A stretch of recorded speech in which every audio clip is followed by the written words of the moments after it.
Hurt your back? Your physio has probably given you some exercises for you to do, but once you reach a baseline level of strength, they become too easy and then you sort of forget about them, only to go and injure your back again. Hi, my name's Kamina Sue, and in this video I'm going to be sharing with you some super effective core exercises that will safeguard your back forever.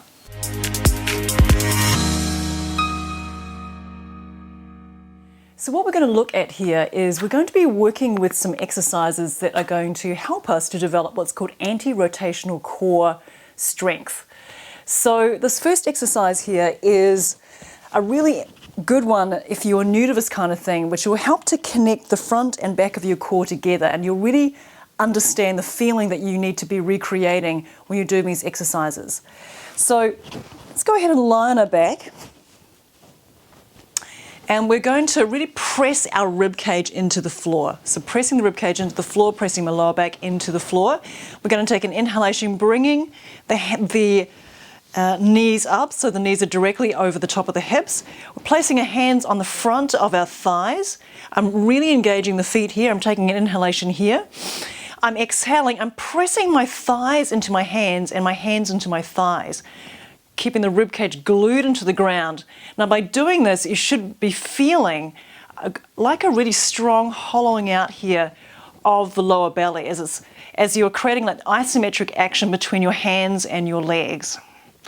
So you want to be relaxing the shoulders here and just really feeling that movement, almost like your core is suctioning down into the floor. So be here for about 10 seconds, long, slow, deep breathing. I'm committing what this feeling feels like to memory, and then gently bringing the feet down.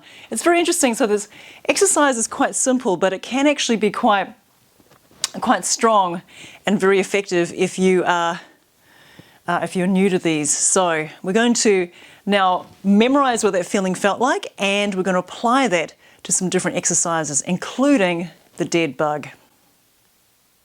This next exercise I'm going to show you is called the dead bug, and it's awesome for developing what's called lumbar pelvic control, of which the TVA plays a really big part in that.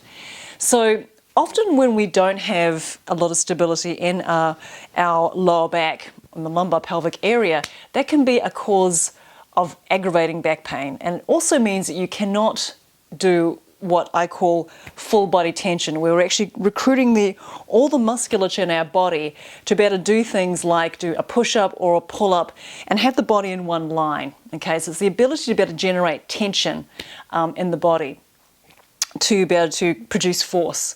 And so if you always have like a little bit of a break in your lower back, you won't be able to do that very effectively and you'll just hurt your back. So this exercise here is the dead bug with an isometric press. So I'm going to go ahead and come to my back, and I've got a piece of heavy furniture behind me. So you want to have something behind you, like it could be a wall, it could be like a door, shelf like I have here, or if you're practicing at a gym, you can even use a piece of gym equipment. Your hands might be a little bit closer together than shoulder distance apart, which doesn't really matter as long as you're able to press away and that object is pretty stable. So we're going to take an inhalation here, and I'm going to have my arms really strong and straight, and I'm getting in touch with my scapula, my shoulder blades here, and I'm also pressing my lower back into the ground. So inhale, I bring my feet up. Notice how I'm pointing and spreading my toes. I'm exhaling. As I'm pressing away with my hands, I'm gently lowering one heel down towards the earth, and then I'm tapping lightly and then bringing that foot back up. Good. And the second one, we're going to take an inhalation here. Exhaling, I'm bringing my navel into the floor as I gently tap the heel down of my opposite foot and then come back up again. And you want to be doing about 6 to 8 of these on each side.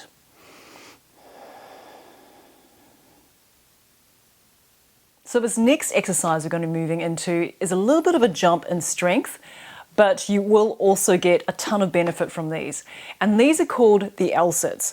I feature them quite a bit in my videos because I think they're just so incredibly effective for building that deep core strength that we are looking for when it comes to long-term protection of your back and other joints in your body. So we're going to go ahead first of all though with a wrist warm up and stretch of the forearms, because if you're not used to pressing on your hands and lifting your body weight off the ground with your hands, these are going to feel really challenging. So let's go ahead and manage that first, and then we'll get into the LSIT. So what you're going to do is you're going to place your hands kind of towards the front of your mat, the front edge of your mat, and so really spreading those fingers and then just pressing, just moving your hips from side to side. So you're pressing one heel of the hand down and then the other. Okay, so if you can't do that and you're just sitting up here, that's totally fine. Just be where you are and just enjoy that stretch in the front of your forearms. Long, slow, deep breathing. Good, so once you've gotten a little bit of a stretch here, you're then going to go ahead and take your hands off the floor, and then I like to turn my hands out. So placing the hands about shoulder distance apart, and really cambering the fingers here. Cambering the fingers, so I'm really also giving the hands a little bit of a stretch here as well. And then I'm going to come onto my knees and do a nice big full range of motion circle here. Just kind of warming up the wrists, the forearms. So a few circles in one direction, a few circles in the other direction. And then you can come back to sitting. Now you can also just give your forearms a little bit of a rub like this, just to kind of get them a little bit more warmed up if you need to. Okay, so moving into the LSIT,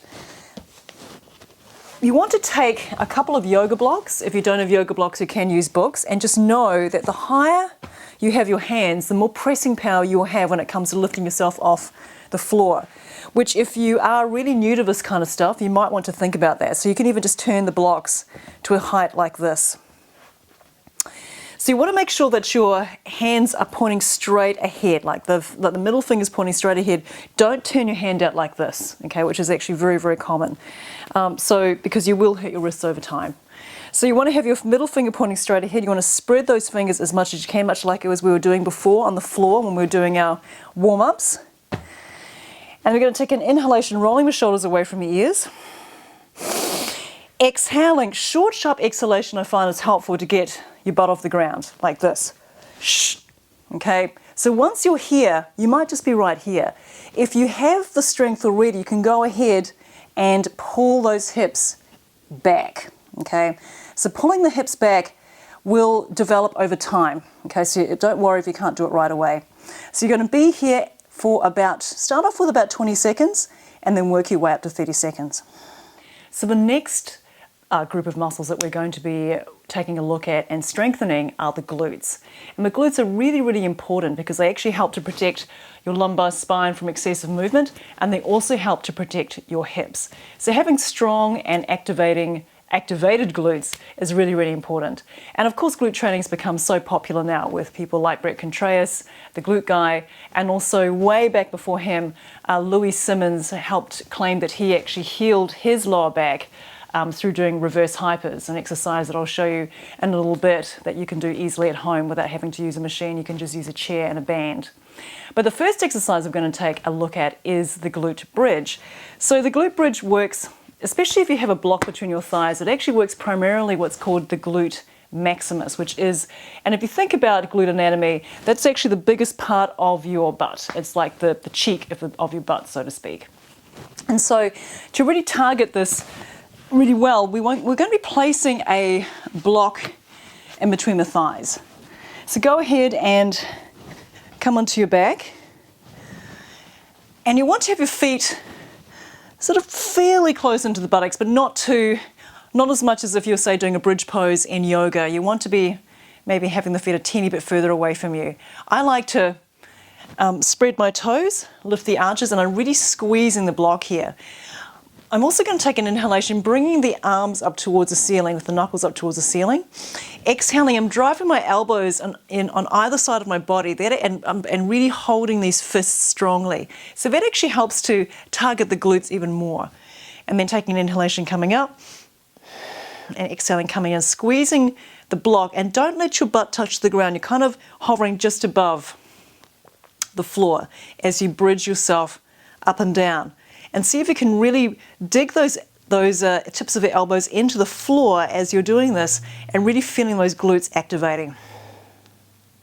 So we're going to be targeting now the two other muscles in the glute muscle complex, the glute medius and the glute minimus. And so those two muscles there, they kind of lie at the sort of the top of your butt. And they are responsible for what's called hip abduction, which is the ability to better externally move your hip out. So we're going to be strengthening those two muscles using a classic exercise called the clamshell. So let's go ahead and place a band around your thighs. And you want to have a band which is actually not too tight, otherwise you're going to find that your range of motion isn't going to be very much, or too sort of light, because you just won't feel any tension from the band. So you want to get something which is slightly medium, and then bringing your legs to a 90-degree angle. So see what I'm doing here with my upper body. I'm actually really driving my elbow, and then making a fist with that bottom hand. So I'm actually really kind of engaged here. So it's able to support my upper body, and also the shoulder heads rolling away, just keeping the chest open. So once we're here, we're then going to go ahead and engage through the feet. And you can have your hand on your hip, or if you're new to these, you can place your hand on your butt. And that actually is really helpful for creating that mind-muscle connection with the glutes if you're not used to this. And then all you're doing is basically lifting the top leg and then lowering it again. So making sure that you're keeping tension the whole time throughout the movement. That's why it's important to get the right weight band. So you want to be breathing here long, slow and deep, and I'd say doing at least 15 to 20 clamshells.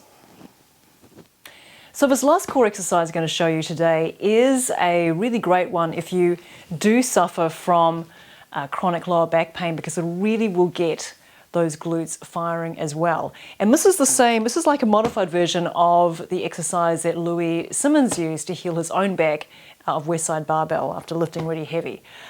So anyway, we're going to be just taking a chair like this and taking a band. And you're going to put a band around your thighs.